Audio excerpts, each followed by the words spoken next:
that I see as recurring themes. When I go out and I talk to organizations, I talk to people about POSH, one element that comes back very strongly from participants is around, oh, so now that there is POSH, it means I have to stop being a human being and I have to become a robot. I'm not allowed to smile at people, I can't shake hands, I can't compliment somebody. So it just feels strange and awkward.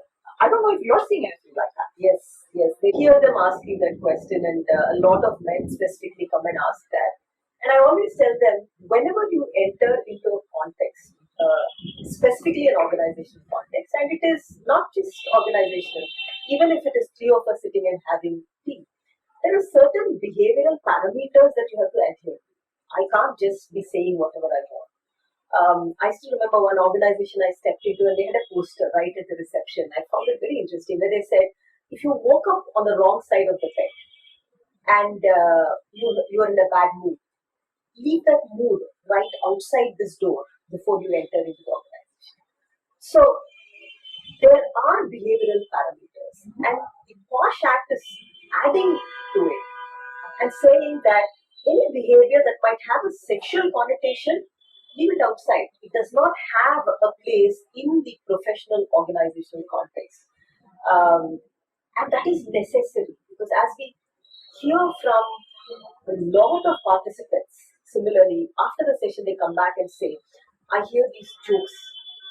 As soon as we finish, perhaps we've done sales, very good sales this last quarter, and we all get together, and then invariably there are jokes that are going on, and it makes me uncomfortable. And mind you, I hear men and women saying that they're uncomfortable with those Yes, jokes. absolutely. And what do you think? How do you answer that? So I kind of along the same lines, right? I mean, we always try and explore what is the value of POSH at the workplace, because POSH is very clear. It is specific to the workplace. Yes. But workplace is part of society. Very true. So, and all of us are social beings, right? So if I look at what is the core value of POSH, it's nothing but respect. Very true. So, in as much as POSH tells people you must respect each other at the workplace, regardless of what your working relationship is, right? Whether you are reporting to them or they are reporting to you is immaterial. Or a colleague. Correct. Respect is private. But it's the same thing even in society. So, if I go into a restaurant and I want to order a meal, I have to behave respectfully in the restaurant. It's not that, I can misbehave at the restaurant. Yeah. So, I guess it's a little bit of a, kind of opening up this vision for people to understand that POSH is not restricting you. POSH is actually giving you the ability to be, more engaged at the workplace. And I like what you said earlier in one of our other conversations about constraining behavior is vis-a-vis what you were doing before and what you're doing now, right? Yes. So what is constriction? Constriction is when I have the freedom to do something earlier, I don't have the freedom to do it now. So, but if I was always respectful, then there is no constriction. Yeah. So why are you afraid? Yes, exactly. There's no reason to be afraid. As long as you're respectful in the way that you behave, and the way that I compliment you, for example, can be respectful. That's true. Yeah, and that is not POSH.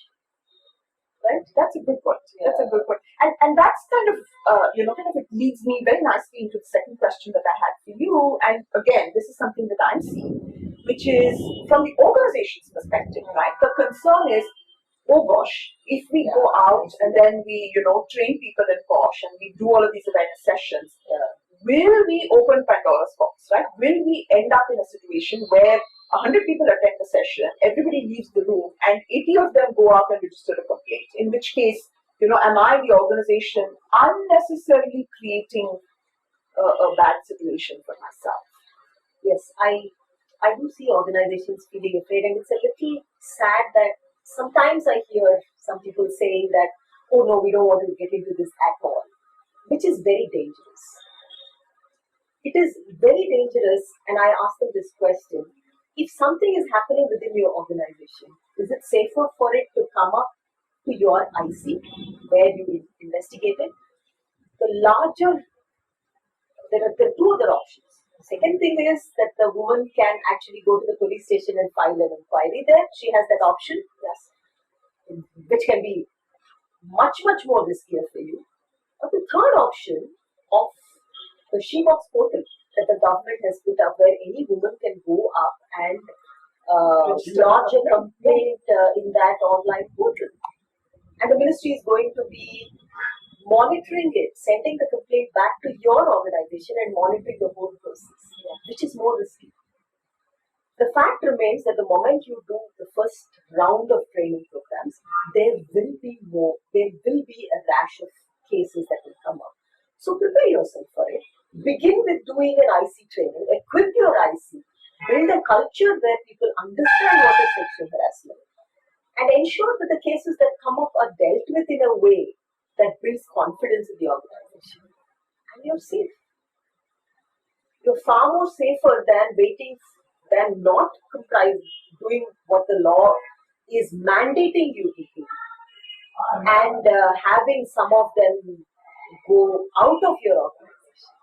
Don't you agree? Yeah, absolutely. And somewhere in there, I see this whole concept of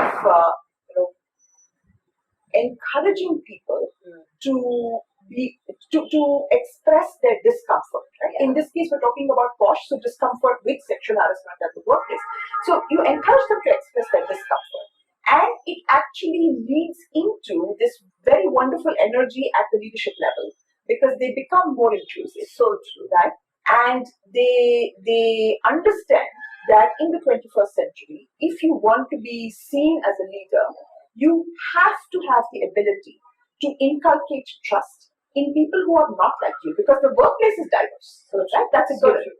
So trust and discomfort, I think, are two elements in 21st century leadership. And if we can figure out a way of helping the senior leaders understand that, integrating that into the core values, that is going to be key. Yeah.